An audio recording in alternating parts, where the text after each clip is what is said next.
Lake Baikal, the world's deepest and oldest freshwater lake, sometimes called the Pearl of Siberia.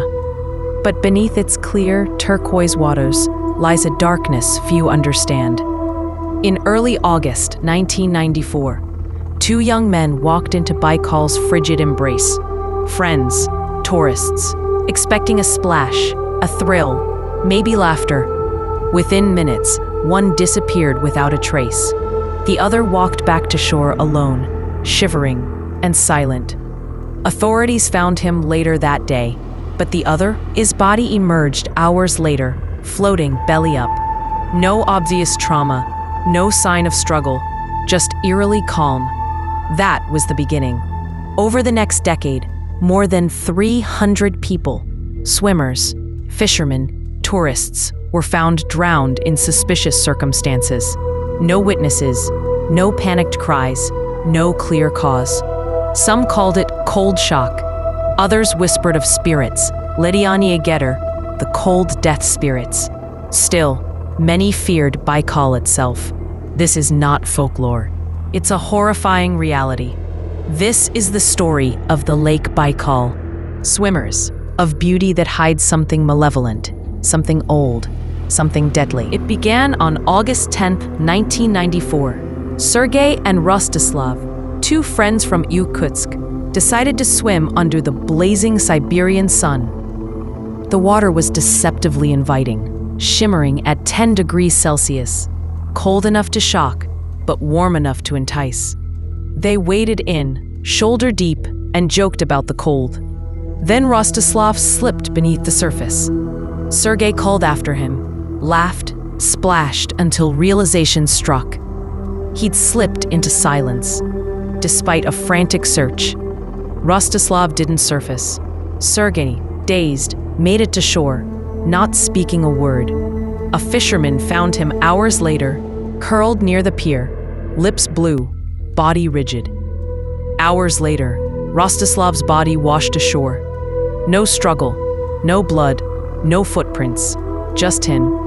The autopsy showed classic drowning, but also something strange. His lungs were both completely and symmetrically waterlogged. No damage, no panic, no wild inhalation. They ruled it as a hypothermic drowning, but his expression, frozen. Like a child falling asleep. Biologists suspect neuromuscular paralysis triggered by cold shock, muscles freezing mid-contraction. But how could he sink so quietly? That question would haunt Baikal for 10 terrifying years. Between 1995 and 2005, Lake Baikal recorded over 300 accidental drownings. Some were residents walking into current swift paths. Some were tourists at campsites. Local fishermen first noticed something odd: bodies floating face up, arms outstretched, almost serene. No signs of panic. Some had bodies rose like cross-legged statues in still waters. A fisherman recalled finding a man in his 20s, floating near reeds. He looked like he had fallen asleep, calm, blank. There were no splashes, no frantic churning, just quiet. Many drownings occurred near calm shorelines, in depths no greater than 3 meters. Still phenomena, they were far from shore and far from explanation.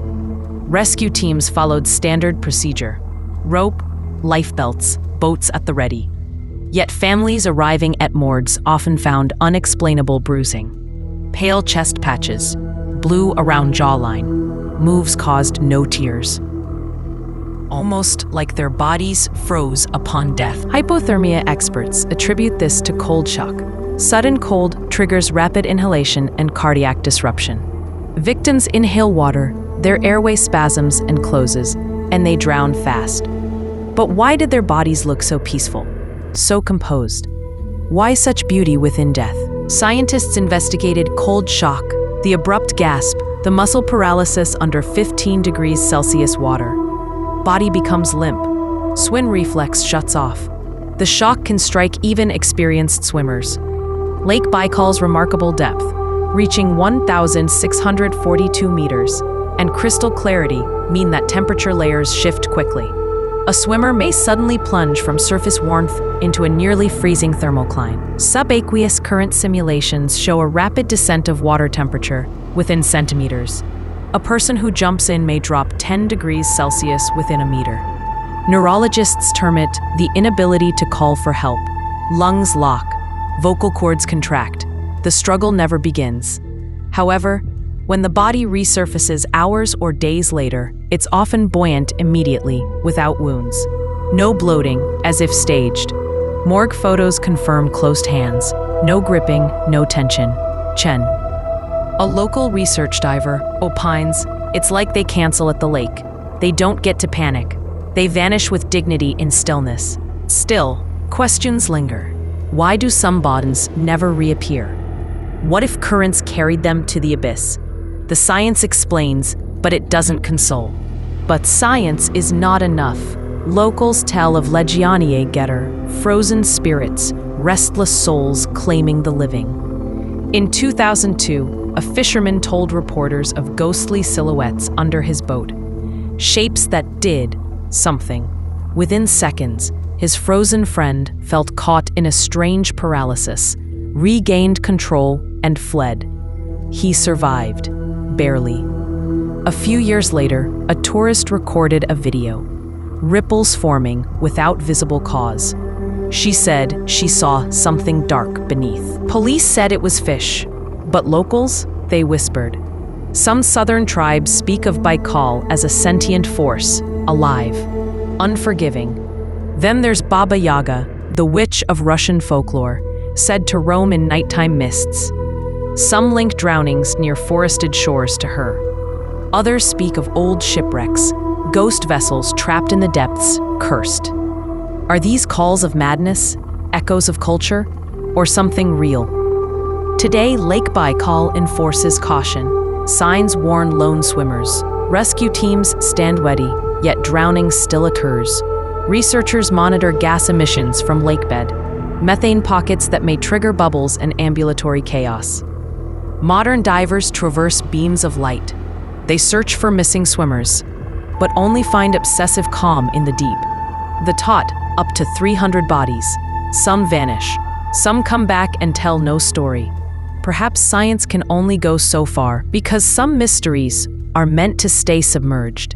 Maybe Baikal holds us, just as we hold so many questions. So when you think of plunging into still water, remember, there's beauty and then there's oblivion. If this story froze your blood, subscribe to Twilight Vaulted Tales, where every shadow is a truth waiting.